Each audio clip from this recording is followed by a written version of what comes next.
शनिदेव नवम स्थान में।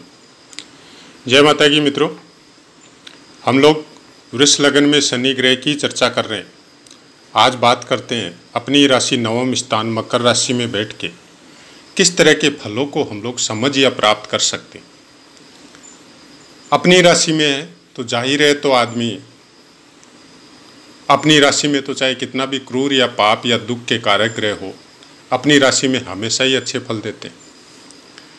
दूसरी बात आपको ये ध्यान में रखनी है कि कोई भी ग्रह त्रिकोण भाव में आके कितना भी अशुभ फल देने वाला हो, कितना भी किसी भी तरह का हो, और त्रिकोण में भी सबसे शुभ त्रिकोण नवम स्थान बोला जाता है, तो उसमें हमेशा ही अच्छे फल प्राप्त करवाता है। आदमी धर्म के प्रति पूरा भक्ति भावना से ओतप्रोत रहेगा, धार्मिक आयोजनों के प्रति अग्रणी अपनी भूमिका निभाएगा परिवार या समाज में, और आदमी धर्मानुसार आचरण करने वाला भी होगा। अगर शनिदेव पे किसी की दृष्टि या युति इनके साथ हो तब इन फलों में हो सकता है चेंज हो, या चंद्र कुंडली के अनुसार अगर अलग भाव में बैठे हो तो उसका भी वो फल आपको अलग प्राप्त हो सकता है। और फिर दोनों का सम्मिलित करके आपको समझना पड़ेगा।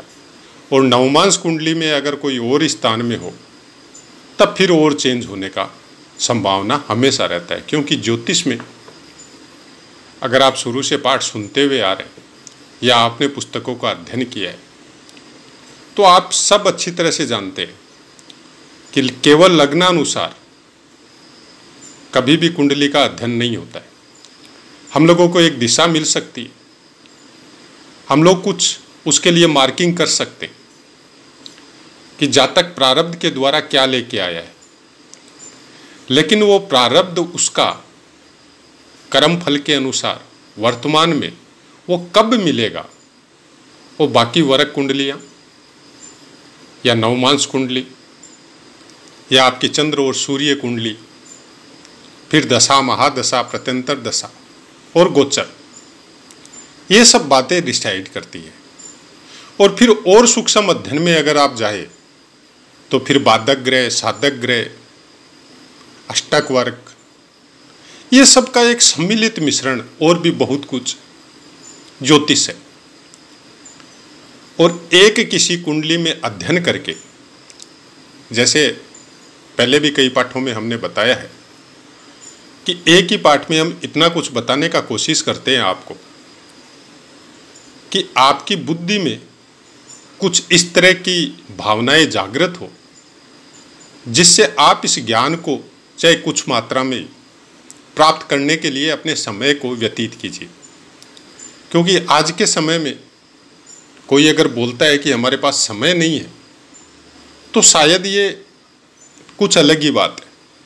समय सबके पास है, हमारे पास भी है और आपके पास भी है, और उस समय को प्रत्येक इंसान सोशल मीडिया पे यूज भी करता है। अगर वो कहीं वर्किंग भी कर रहा है तब भी उसका सोशल मीडिया चालू रहता है। तो ऐसी बात नहीं है कि समय किसी के पास नहीं।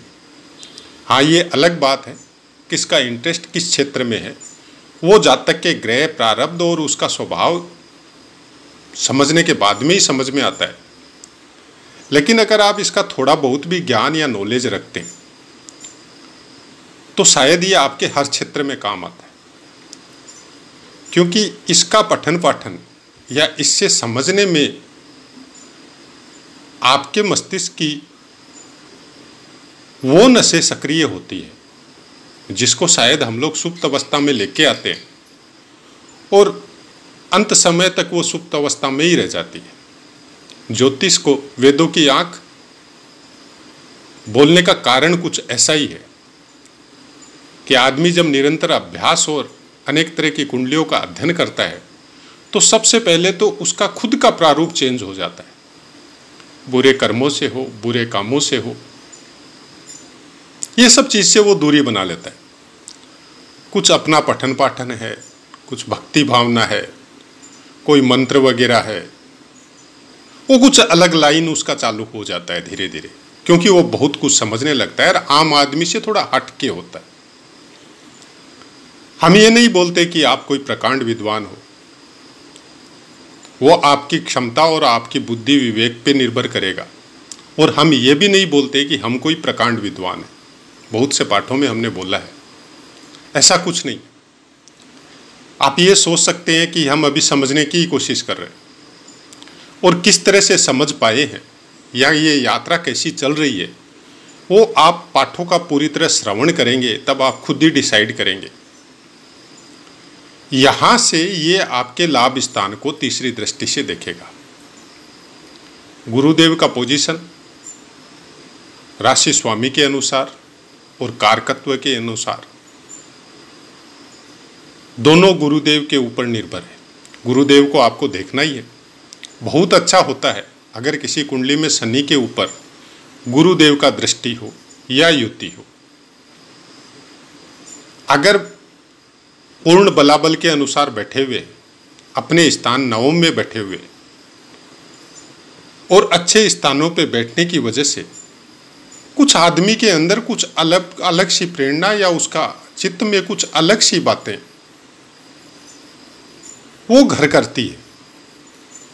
और जब आदमी प्रफुल्लित होता है, खुश होता है धर्म के स्थान में बैठ के, तो सब पाठों में या सब ज्योतिषियों में या पुस्तकों में भी ये लिखा जाता है कि शनिदेव की दृष्टि खराब होती है।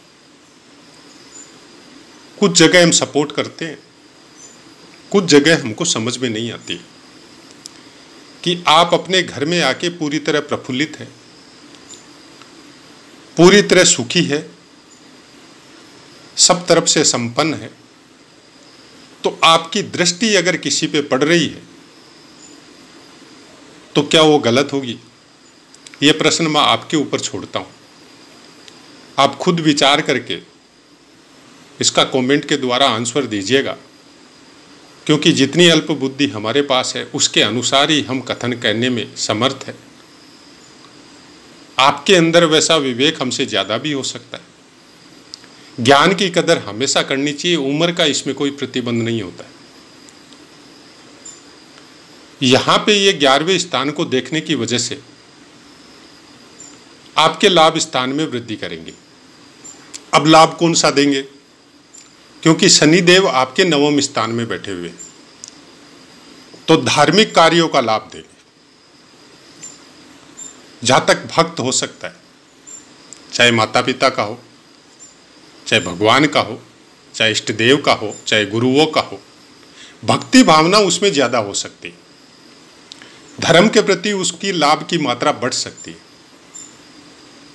ऐसा भी हो सकता है कि धार्मिक ज्ञान के लिए बहुत दूर तक की यात्रा करे, बहुत तरह तरह के अलग अलग टाइप के गुरु बनाए ज्ञान प्राप्त करने के लिए, और कुछ ऐसे धार्मिक आयोजनों में संपन्न हो जाए उनके द्वारा किनको खुद को पता ही नहीं रहता है कि पैसा या लाभ कहाँ से आ रहा है।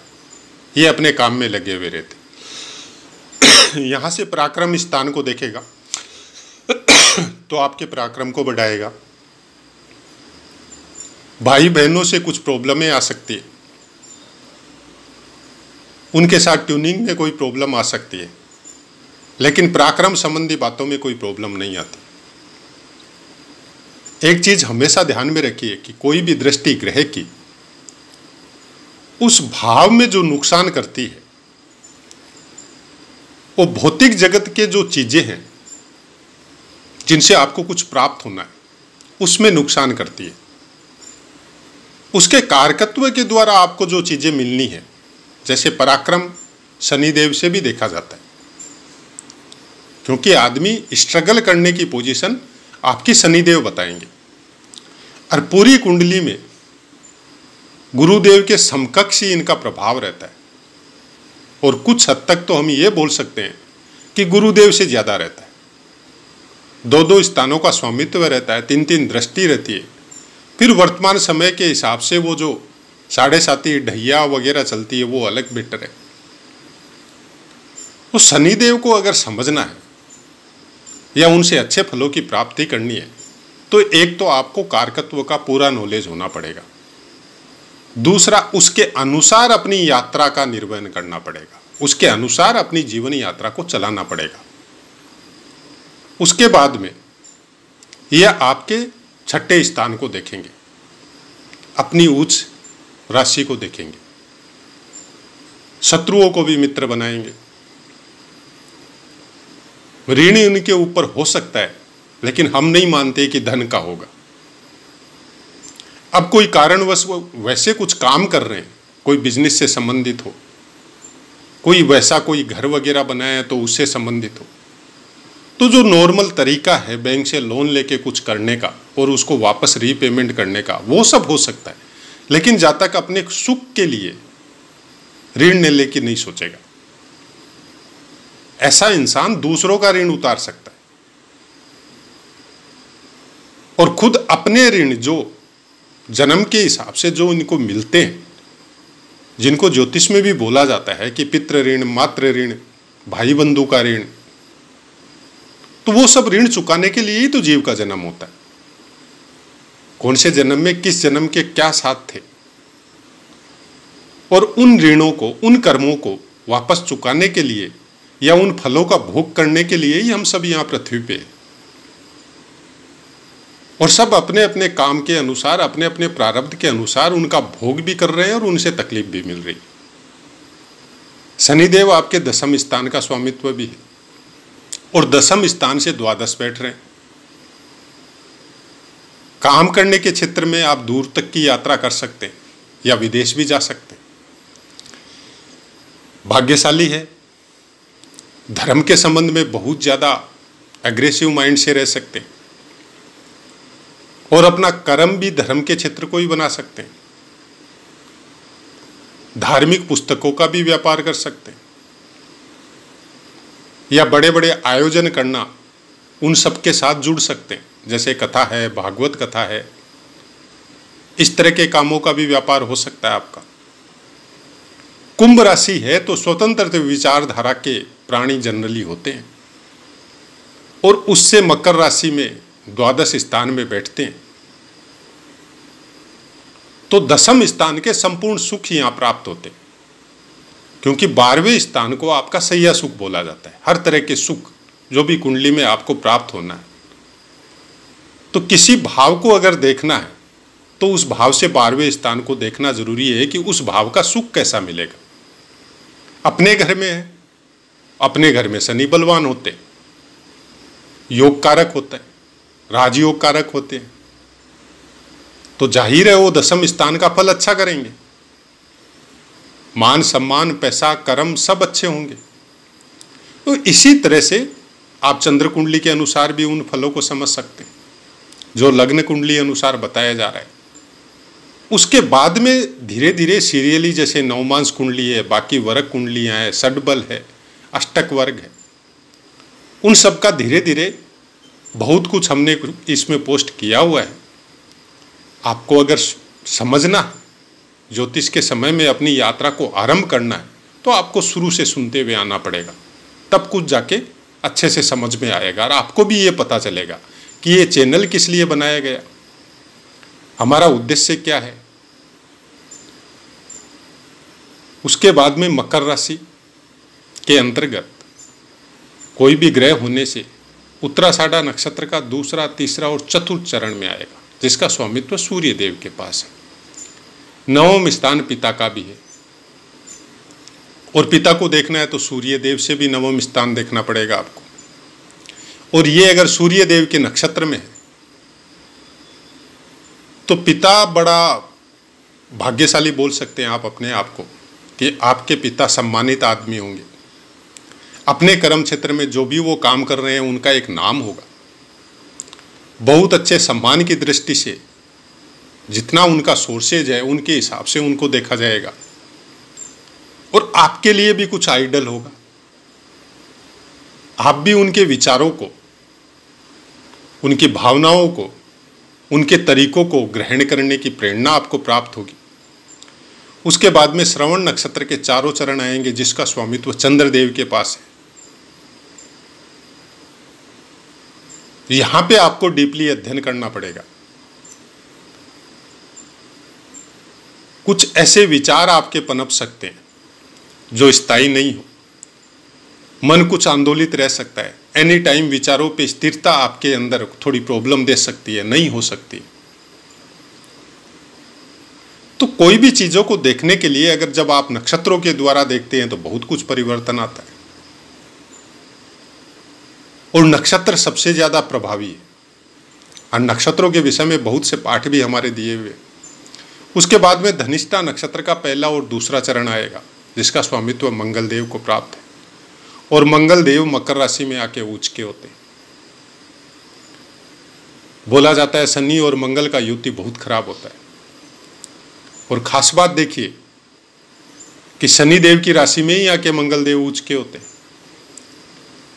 तो ये सब चीजें जब तक आप अभ्यास में नहीं उतरेंगे,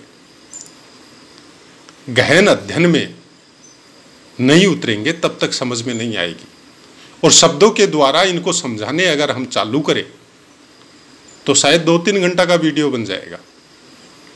धीरे धीरे कोशिश कर रहे हैं, और वही एक कारण था कि लग्नानुसार फलित पाठ हमने चालू किया है, कि जो कुछ बताया जा रहा है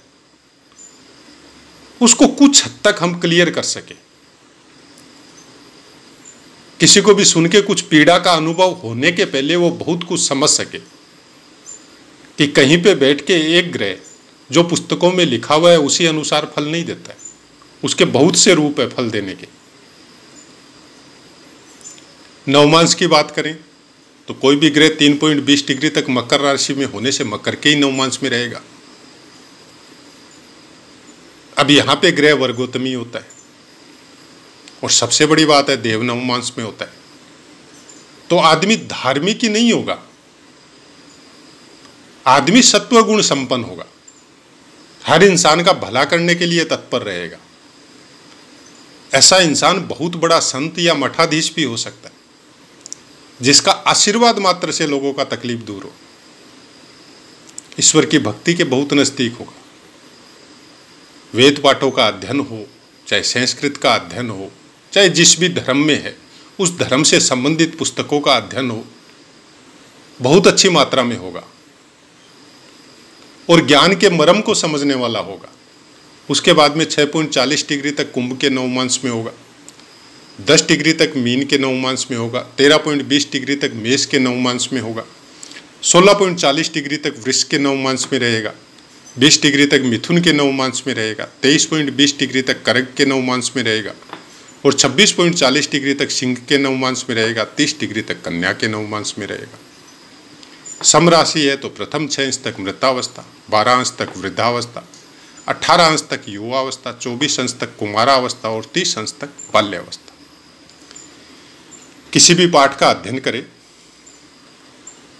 वो नियमानुसार करे। हमारी केवल इतनी प्रार्थना है आपसे कि जो भी कुछ आपको समझ में आया है और नहीं आया है उसका कमेंट कीजिए, क्योंकि हमको भी पता चलना चाहिए कि आपको कितना समझ में आया और आपकी डिमांड क्या है, आप क्या समझना चाहते हैं। इसी आशा के साथ अपनी वाणी को विराम देते हुए आपसे आज्ञा लेते हैं। जय माता की।